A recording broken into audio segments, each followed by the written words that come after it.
what's in my travel makeup bag. So I'm going to Canada for a month and I thought I'd show you guys my travel makeup routine. I'm really into natural makeup lately, particularly because I'm learning more and more about how toxic makeup can be on our skin. So I'm very conscious about putting the best products I possibly can on my skin.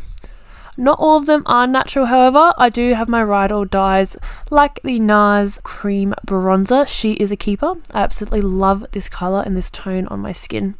But with blush, with foundation and things like that, I have gone fully natural, just so that I know I'm putting good quality products on my skin, because our skin is the biggest organ and it soaks up the products that we put on it. So I have kept to a very basic natural routine, mostly skin focused, not really on the eyes. I found that when I did travel, I overpacked my makeup. So this time I'm being conscious on just packing the essentials. And this is the final look, guys. This is my current go-to look. What do you think? What would you pack in your travel makeup bag?